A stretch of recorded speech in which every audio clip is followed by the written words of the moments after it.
Welcome back to Tertiary Delight. This is Season 1, Episode 4. I'm Priyanka Das, and this is my co-host and confidant, Daniel Andrew Boyd. In this episode, we get to sit down with Asa, and Josh. And this episode made me think about when my friends have rocky relationships, my go-to advice is fuck them. Leave her. And in this episode, Josh actually makes a really strong case for why we should try to help our friends improve their romantic relationships. You know, instead of bailing. It's a podcast where two best friends talk to you about their friendship. And it's basically, we lead them through a loosely guided conversation. Interview. Do you have a cool origin story? Yeah. Coolish. I told it was. You did, that's true. And technically it's really more my story, so makes sense that I should tell it in this situation, I guess. So I was out for a run with my partner at the time, and we popped into a coffee shop, Ipsento, and I saw a poster on the wall advertising a film series, and what looked to be someone's house, and it mentioned that they were going to be screening one of the movies by the filmmaker Almodovar, and I was like, I like his stuff, and I like things where it looks like it's at someone's house, like house shows and stuff. Yeah. So maybe I'll go to this. And it was it on Sundays? Sundays then? Yeah, Sundays. Yeah. And I didn't make it to that one, but I did make it to one of the other weeks, and it was pretty rad. And I was like, oh, this is fun. And then I was like, oh, this person is great. I want to be friends with this person outside of this thing. Because he screens movies for strangers at his house. In his apartment, I should say.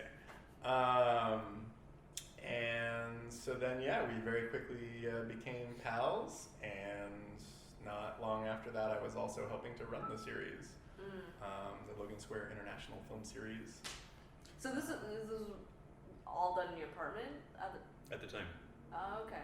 And later, it took up residence at the Comfort Station in Logan Square. Oh, okay. And also did some shows down at the Hideout and some other places and stuff. Mm-hmm. But now it's being run by two other guys, and they're doing spectacular things with it. Mm-hmm. So, good job. Do you think you would have wanted to become friends if it actually hadn't been held at your apartment? Yes. Probably. But you were part of the appeal was like, the house show. I see what you mean. I mean, that was part of the draw for sure. I mean, I'm pretty sure that if I had met Asa in some other context, we would have enjoyed each other's company and become friends. Okay. It's possible that wouldn't be true, but it seems pretty unlikely given that our dynamic fundamentally hasn't changed for however many years we've been friends. Cool. 2010? Yeah, 7 years. So 7 years. Yeah. Our dynamic, I mean, it's I would say maybe deepened and gotten more recklessly weird and silly and intuitive.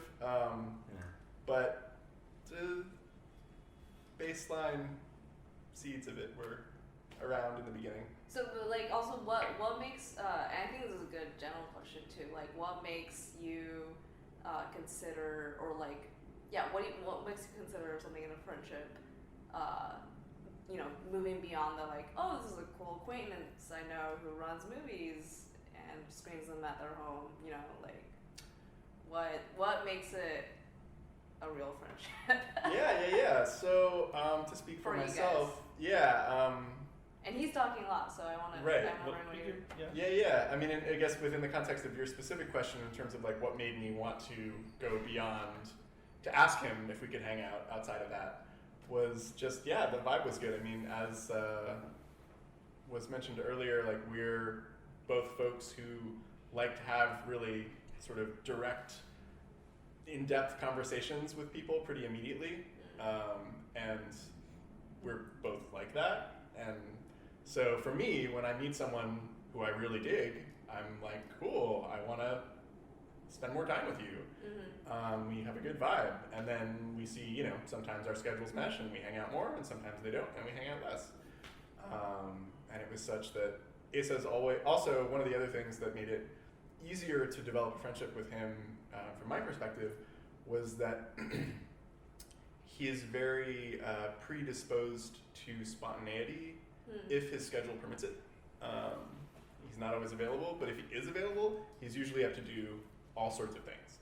And I'm very much also that way. And so that very much facilitated us doing more. He also has a car, and I had to move multiple times around that period. That's the true basis of Yeah, logistics. That's exactly. I also am looking for a friend come end of June. Close friend. No, I'm just kidding. No, I feel like that helps solidify us. Yeah, that's true. Yeah. But also, I think we didn't.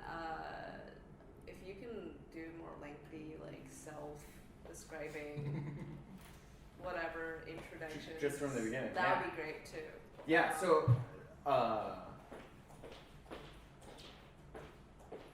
But Yeah, yes. if we just did a say your name and a small thing about yourself in a circle. In a circle. In a circle. Yeah. So you start. Josh is my name, Josh Samuels, and I really like eating food of all kinds. I'm Asa, and I have never told anyone this, but I have an inordinate fondness for incandescent bulbs, and I'm really sad that they're not going to really, Yeah. Interesting. Well, my name is Bonnie, and I burned an incandescent bulb. No, have you ever had one of those weird serpentine lamps, like with tulip-looking Yeah. Oh yeah. head? So I had one of those. They had like a bunch of different colors, and I would always read at night because my parents didn't like me reading for some reason. So I would stick the light under my cover, under the blankets, and I would read. And once I did that the whole night, and in the morning I saw that the plastic cover for this lamp had just melted on top of the bulb. And I was probably lucky that I didn't start a fire or something, but don't do that. Let your children read. Moral of the story. Yeah. Anyway. Oh wait. No? Okay. My name is Daniel Boyd, and I forget the reason why, but a girl once used that technique to burn a shirt that I had. That was her goal. She said she was sorry. I can't remember. I just know that whenever I put on this shirt, I'm like, there's this hole in the shirt with this burn mark, and it's She was definitely reading at night, and she put your... She was like, I want to read, but I don't want to wake up Dan. I'll throw his shirt over the lamp, and it'll be just the right amount. Oh, man. Do you still wear the shirt with the Yeah, with love. Can we pause real quick? Yes. Do you have to run away? Oh, yeah, no, not I now. do have to eventually. Oh, yeah, about now. So I don't know if Dan explained to you, but a friend of mine a different friend of mine, Of course. other than you guys, is flying. Right. All right. Drive safely. Uh-huh. Harass me whenever. Okay. Good meeting you guys. Great. I'll listen to this later. Really nice Yeah. meeting you. Likewise. Okay. I'm gonna go swimming now. In that pool, right? Yes, Right. right Yeah, across. right over there. Yeah, so I'll go park my car. Have a good weekend. You too. Bye. I mean, in my mind, all that's going on right now is I'm thinking, if we're in Big John Malkovich, where did she actually just go? On the interstate. Yeah, right. Which is where she needs to be. Really. Then everything is in its right place. Right.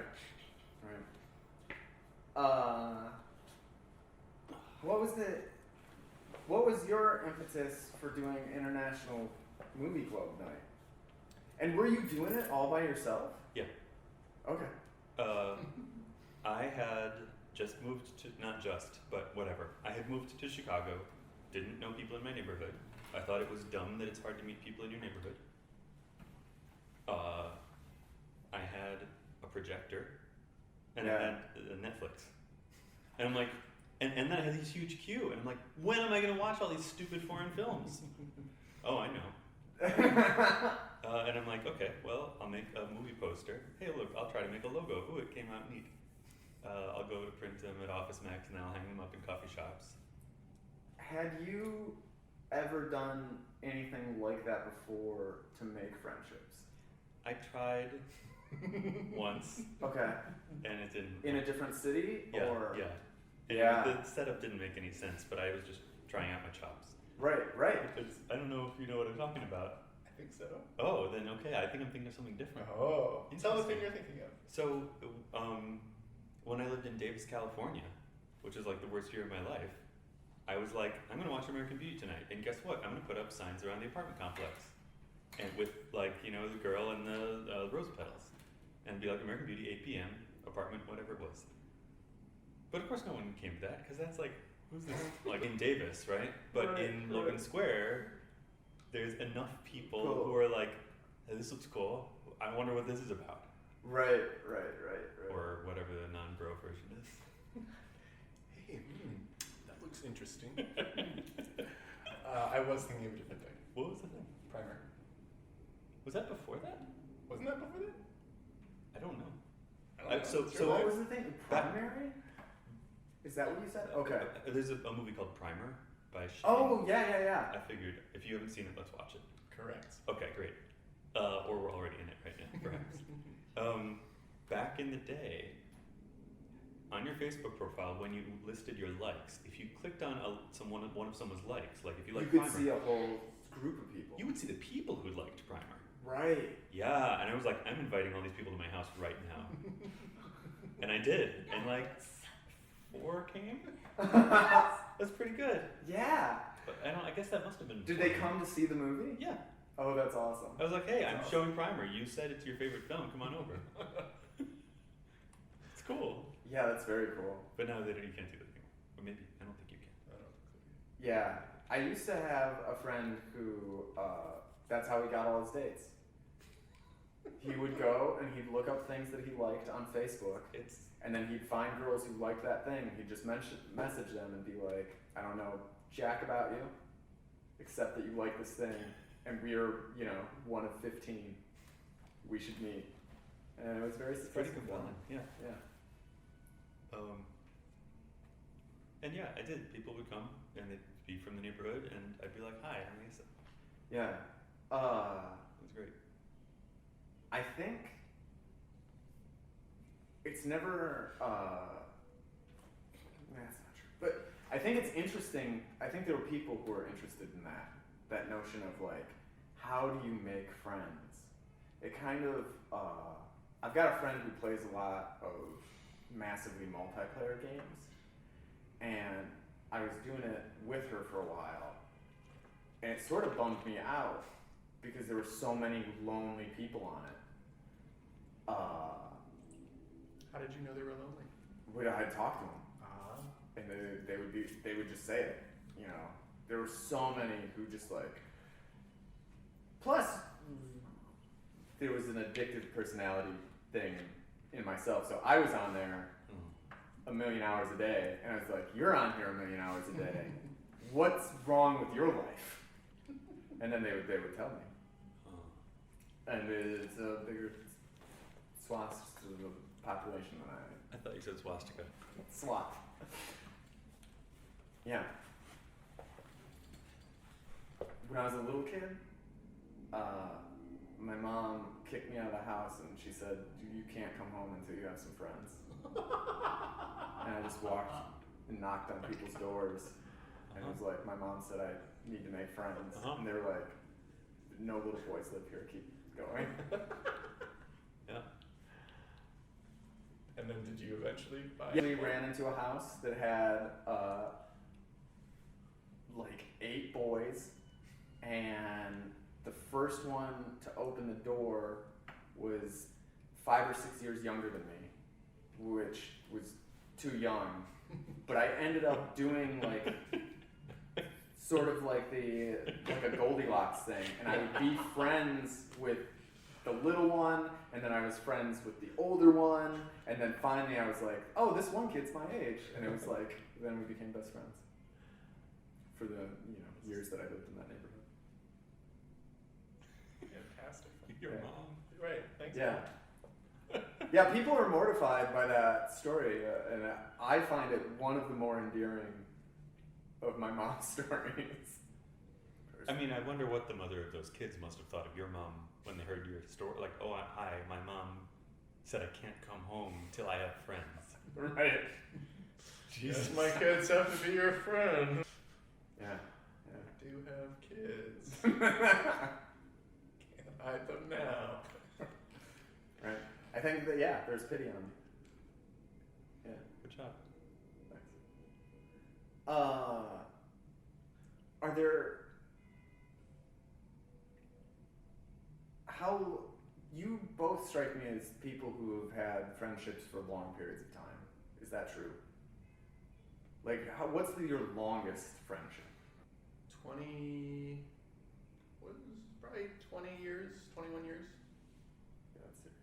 20 years. 30 years, but very sort of on, like never, there's not someone I'm like called every week for 30 years. Yeah. I have friends who have done that. And Right. Whoa. I wish that I had done that.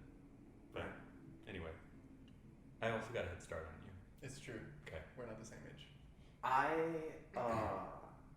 like that about friendship, though, that it has a plasticity or elasticity where you can be friends through arguments and fights and distance that I think would ruin almost any other relationship. Which is why I personally believe that friendship should be the basis of all relationships. Yeah. That's just my preference. Yes. And when people say, do you want to take it further? I'm like, where do you suppose that is? Back there? Oh, back there. Right. Away from unconditional care? I guess.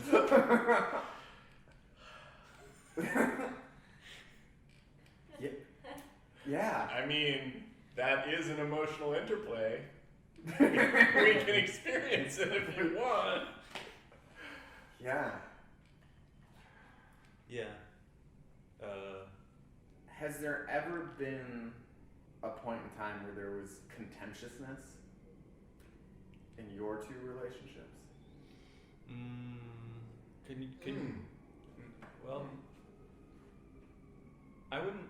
I'm not going to use the word contentiousness because that doesn't feel. I can't ascribe that to any moment. There's tension in every relationship. If you have one in mind, go for it. I mean, I don't know that it's necessarily was reciprocated at that time. Perhaps it was. I have a sense that you probably have tensions that are unique to you, that you were feeling that I didn't necessarily know about, or maybe that I did, and vice versa, although I feel like maybe we talked about it. I don't know, maybe we did. Relatively early in our friendship, I was going to say our relationship, that's more accurate, our relationship, I really wanted to hang out more than we were able to hang out. Asa is someone who understandably knows a lot of people, is involved in a lot of things for various reasons, and that was true at that time as well. And I met Asa, just to my knowledge, just as he was starting to really grant more value to the idea of knowing his energetic boundaries and sort of social boundaries when he needed space for himself to like recharge or process his shit or whatever. And so, yeah, maybe like a couple months into us knowing each other, maybe more than that, but it was relatively early. I remember there being a point in time when maybe it was the beginning, I don't honestly remember super exactly when it was, but I just remember trying to schedule stuff and it just was like really difficult. Or we would schedule stuff and then he would cancel. And I remember being really like feeling disappointment and feeling like, oh man, I really want to hang out with this person. It's really bumming me out that I can't hang out with them, or that like we made plans and now they're backing out. Like, I mean, sure, everybody does that. I do that. I know that. But still, it was something that was felt hard. But that said, I really appreciated his, and that only grew.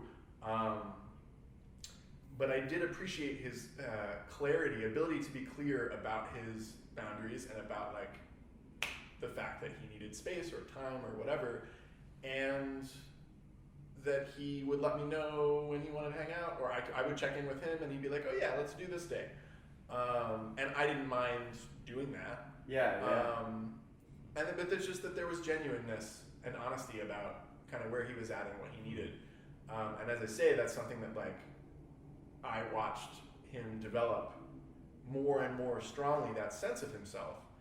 And it was really inspiring to witness that and to recognize within myself when I needed to do that or whatever, helped me kind of be like, oh yeah, it is helpful to sometimes recognize, oh, I need to take time or space or whatever, which isn't to say I didn't do that before, but like there was a really distinct intentionality and sort of self-awareness, conscientiousness about his boundary setting and his honoring of those boundaries, which I really dug.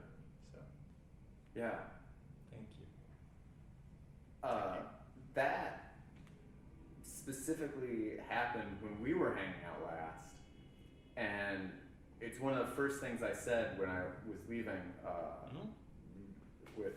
was hanging out with Mackenzie, and I was like, we were in a conversation about politics, and you said, oh yeah, this has been interesting, but I don't want to talk about politics.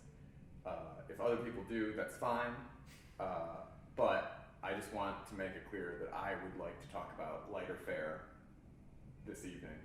And that direct way of like acknowledging the other people and that they might have a differing opinion and like, but clearly directly saying how you were feeling, I was very impressed by. Like, and I think, look, that's sort of what you're saying. It's like, oh, for sure. that way to like talk about stuff, like, I think it's a very useful life trait. Well, the thing that was particularly neat that I just realized as well and wanted to make sure to add is like that the more he did it and then the more I started to do it, the more it normalized that sort of communication. Yeah. And made it more unremarkable. It's still remarkable because I don't know a lot of people that do it well, right, or do it at all. But I'd imagine that you pick it up too. For sure. Yeah. And it just made it very relatively quickly. It became effortless, and like to the point where like nowadays we do our thing and we're like we check in with each other when we think of it. We make plans, change plans, cancel plans. And there's just no anything. It's just, oh, okay, we're going to do this. Oh, no, we're going to do that. Oh, we can't do that. Oh, okay. And there's just, because we made space for that dynamic. And there's an undergirding, and I mean, this is the thing with friendship. There's that undergirding of care. And this thing of like, oh, I want this person to be taking care of themselves in every moment of their life. And if there's any way that I can support and facilitate that, fantastic. Right. Because that's what's most important to me. Yeah, I think that speaks to your ethics versus morality talk a little bit too that happened before. That like the underpinning is this idea of care. Mm-hmm. You don't need a stricture.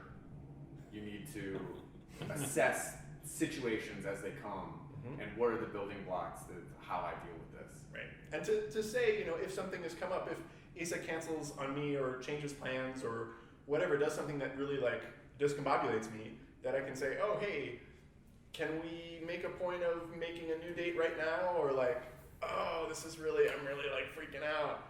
And like, whatever, I can do that. And he can hold space for that. Or he can be like, sorry, dude, dial tone, whatever, Try not to pull that one, but yeah, no, there are equivalents of that. Exactly. Yeah. And that's important too. Because that's part of the process. Like this thing of like, it's not always going to be smooth sailing. Oh, no problem. Right. Sometimes there's problems, and that's fine. that's just, people are different. And it's that, again, the baseline intentionality of like accepting that people are different, accepting that there is a baseline of care that probably exists, and trying to voice conflict. I mean, that's last thing I'll say, because I have a tendency to ramble. I'm already rambling. Is that I'm super interested in the idea of conflict and how like our culture is generally, a lot of elements of our culture are often very conflict avoidant.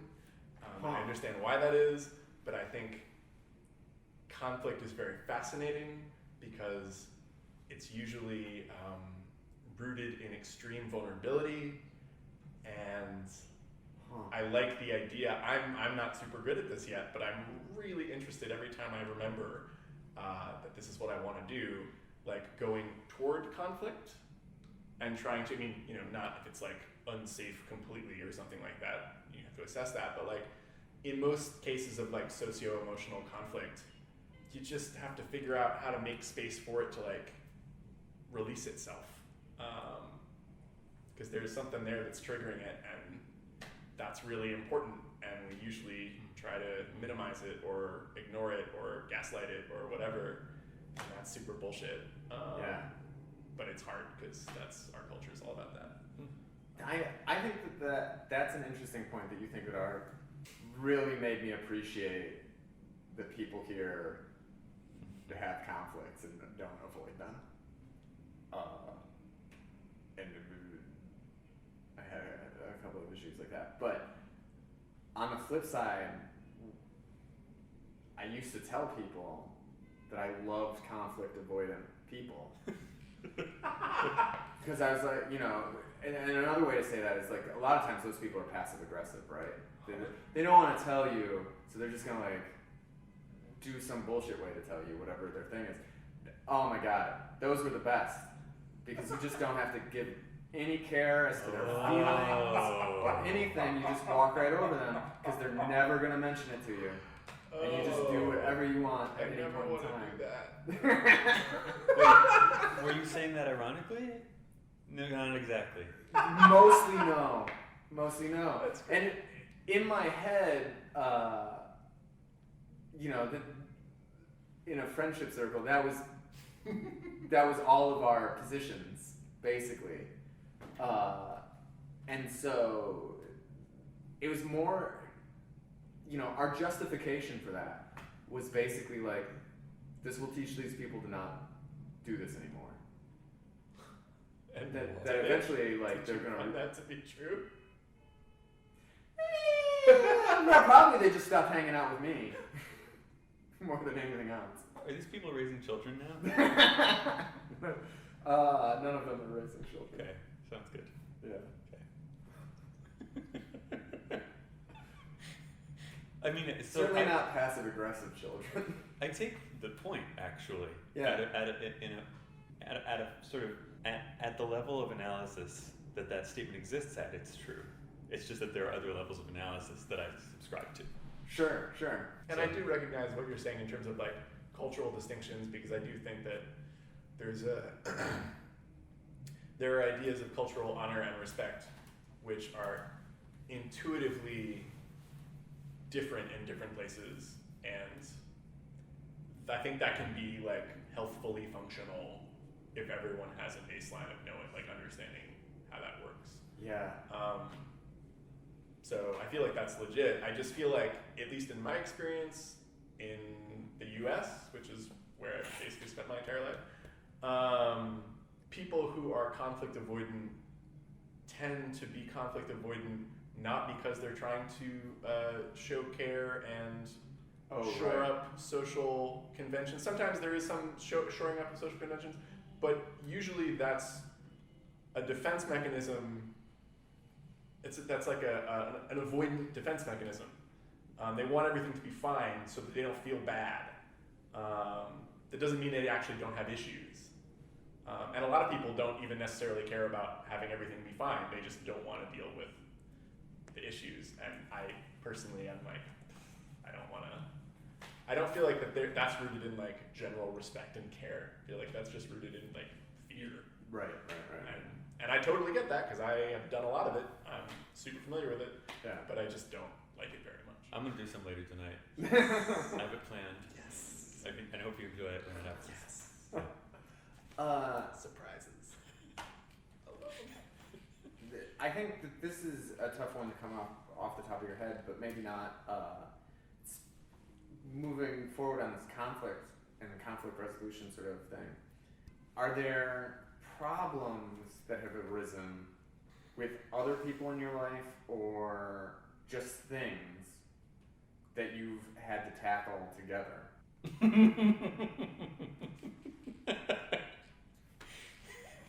So there was this woman long story, but we definitely worked together to try to figure that whole relationship out. I ended up in a romantic partnership with, I'll just frame it this way. Initially, I think there was, well, you can speak to your interest. Is she a psychologist? Psychotic. I'm sorry, what? Okay, so first of all, I just want to step in. I feel like we should rewind this conversation and you should use a different name out of confidentiality. You're totally right. Because that's kind of bullshit. You're totally right. Because this is something that other people who know her might hear. Oh, actually, yeah, I have no idea what this is. So, because this is going to be... Oh, you don't know what it... Right. He doesn't know what this is. This is something that will likely be made public at a later time. So... Okay, yeah. So... Alright, so we have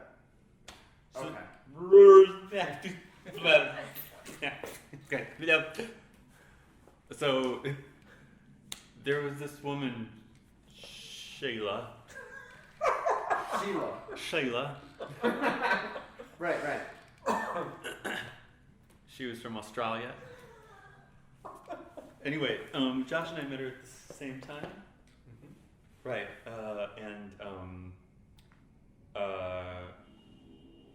I got involved with her, and it was a very high intensity, rough going relationship, where like there were constantly things getting out of balance and falling off to the side, and we had to try to fix it, and just like triggering the triggerings of the triggerings of the triggerings,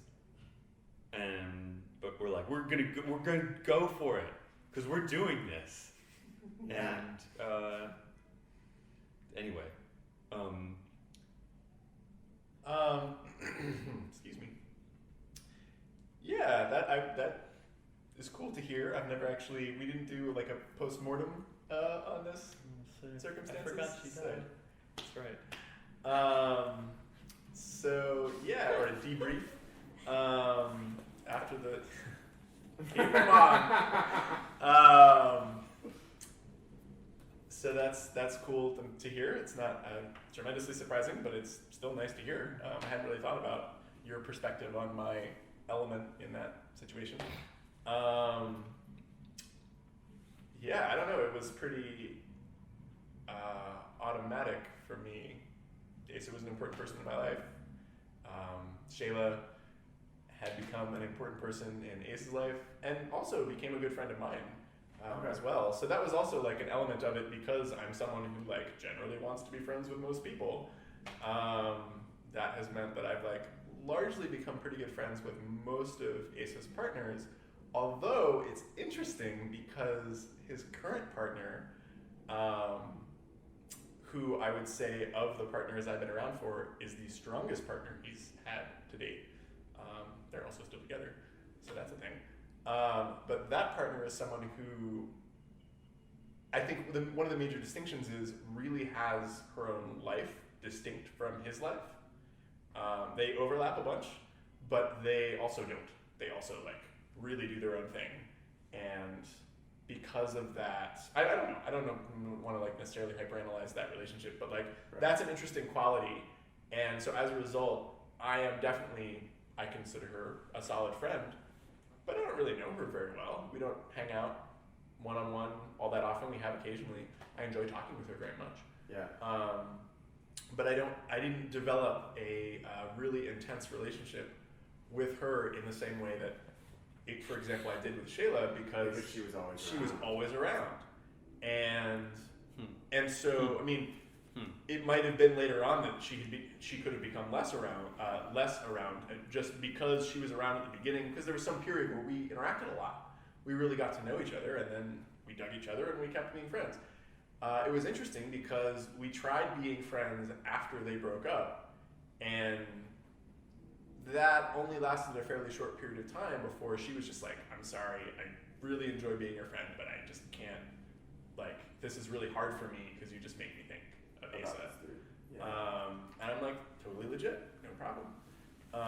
And it was painful because I really liked being her friend, but I totally understood for sure that impulse, and it was no problem. Like, you do what you got to do. And we've reconnected since. We're friends on Facebook, so I see her stuff a lot. We aren't super close. She's never made a point of like reaching out to me and really engaging with me after the breakup. But we will, have our little threads of chats occasionally, and I think I still think she's a super interesting, like, solid person, really good-hearted person. So I'm glad that I'm still like connected to her in some degree. But yeah, so that was an interesting element of it, is that like I was there to support Asa because I was there to support everything. I was there to support Asa, I was there to support Shayla, I was there to support them. Oh wow. Like, that was a no-brainer. Okay. So I feel like that gives me a little different sense of what was happening. Because basically, all the support I've ever gotten in a situation like that was my friends would be like, you need to break up with that person. Fuck and that. And I fucking hate that. I know that dynamic. And, ugh. And I've even had so far as I've had friends make the decision for me. And they would call up the girl and be like, Dan's breaking up with you. And I'd be like, well, my heart lies with Matt Kraut, so I guess I'm breaking up with you. Oh, it's funny, I'm just remembering, I haven't really thought about the intricacies of that relationship in a long time. And I'm like remembering now that like I actually facilitated like very intentional, intense talks between them. Like, I totally forgot about doing that. Yeah, then we all got a ticket. Yeah, that's right.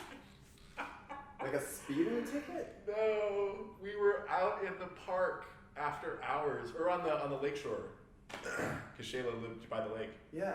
And we like walked out, and the police were just like, "Hey, why are you here?" We're just hanging out. And they were like, "We're gonna write you a ticket." Yep. Correct. No. Yep. Can't be here. It's like 12:30 in the morning or something. It was super late. Yeah, but I mean, people are walking the path all night. Is that true? Yeah. I mean, they're not supposed to be. It is technically closed. I don't know. From there's like signage 11 there to that 6 or says, whatever. yeah, it's signed. But we were finishing our... Anyway. And That's pretty crazy. we I've were, never like, heard walking of along. anybody other than kids swimming. I've seen kids swimming get. It was kind of like that.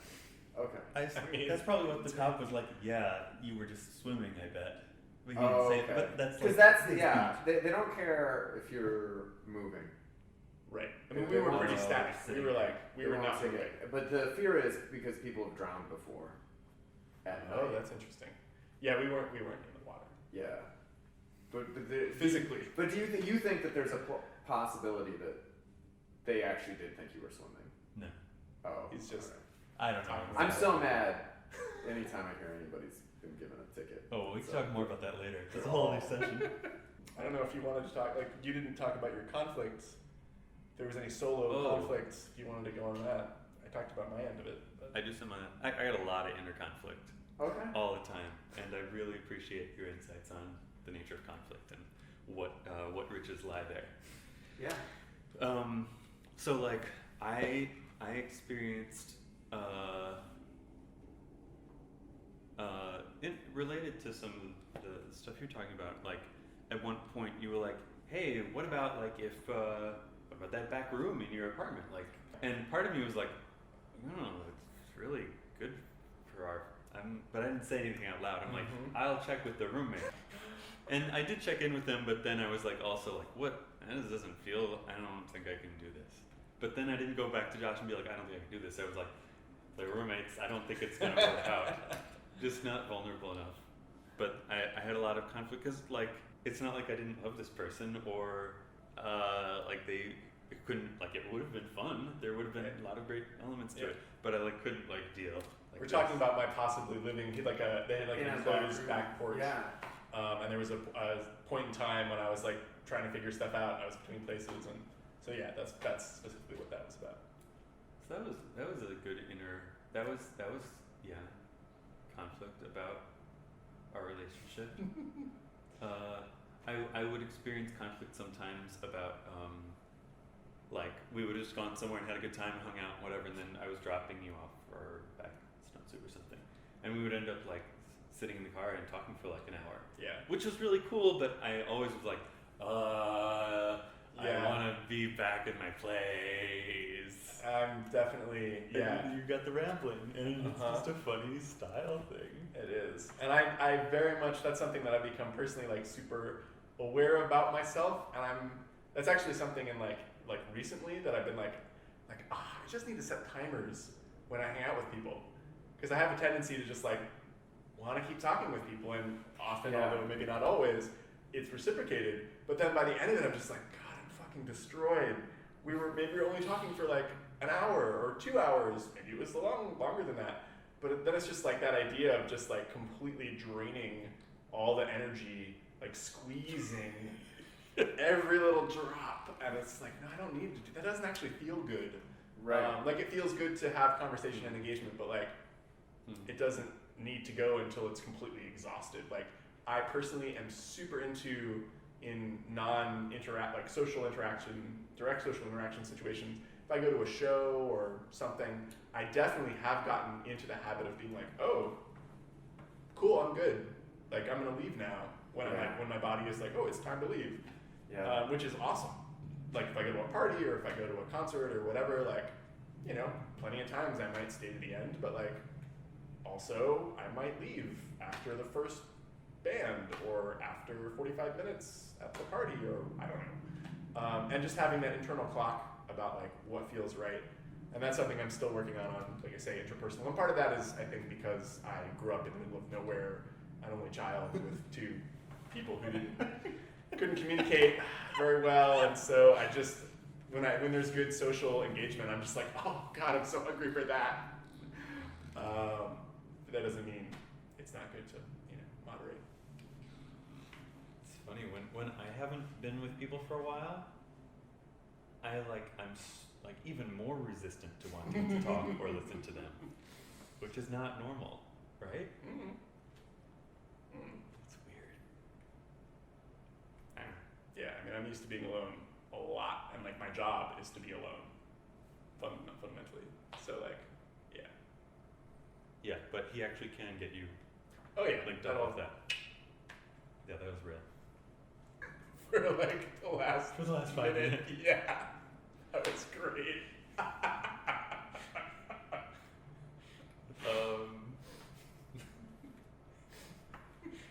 And I hung out with you and your dad when they were here. And Tina? Yeah, Yeah, you never. I don't know. No. Yeah, she died before I met you. Yeah. Yeah, but you met my stepmom. Yeah. And I went out then. to Maine with you. Yeah. A couple. Yeah, that was summers great. ago. A couple times. Yeah, one of my best friend in Maine, my Asa equivalent in Maine, his wedding, I brought Asa with me to that, which was really rad. The last question I'm gonna ask is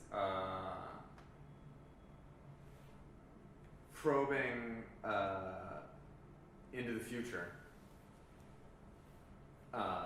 What do you think your friendship looks like 10 years from now? I mean, I'll say I'm not really going to give you an answer because I don't really know, and I don't like to speculate about the future pretty fundamentally, because who the fuck knows.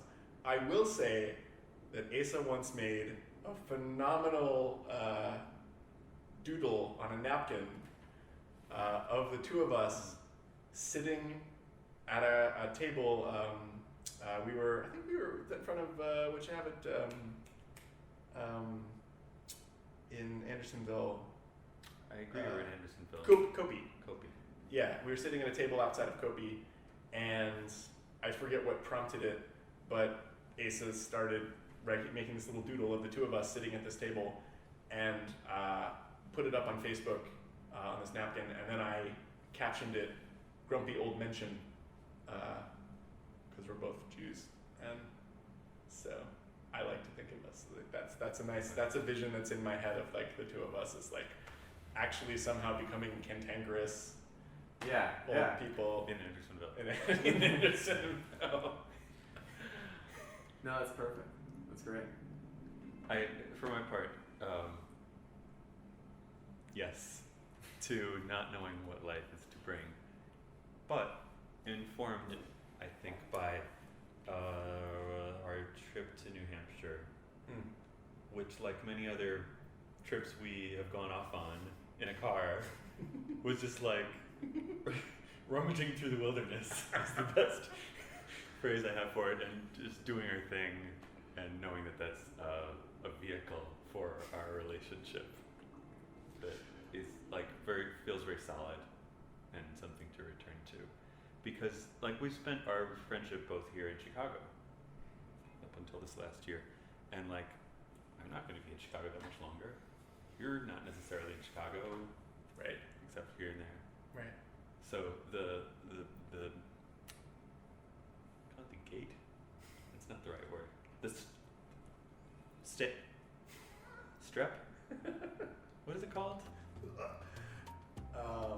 Like the stride. Oh, That okay. kind of gate. Gotcha. Yeah. Oh yeah. Right. Gate and strep didn't get you there. The relationship, transforms, as you say, with the rhythm of things and geography and all that. Yeah. But With those fundamental building blocks, Yeah. rummaging through the wilderness is that's the old man. yeah. Okay, bam. We finished the show. You finished a show. And now what do? You're like, clearly. You keep going. Yeah. Yeah. Yeah, Okay. clearly you have nothing better to do. So just listen to the next show. Oof. If you made it through a full one. Oh, and then number 2, if you listen to the first show, we were like, we're super accessible. Yeah. You can email us and talk to us. All of that is in the footnotes Yeah. of each episode. But I want to like raise the stakes Okay. and be like, definitely email me. If you made it through this show. I want you to email me. Yeah, just like do it. Do like it, it's yeah. not like okay, you could do this. No, do it. This. Yeah. Do this thing. Please do it. Literally. Yeah. that's- We'd be so happy. Yeah. Yeah. I have so many friends. I have a couple friends who do podcasts, and then they're like, 100 thousands of people listen. I have no feedback. It's fucking.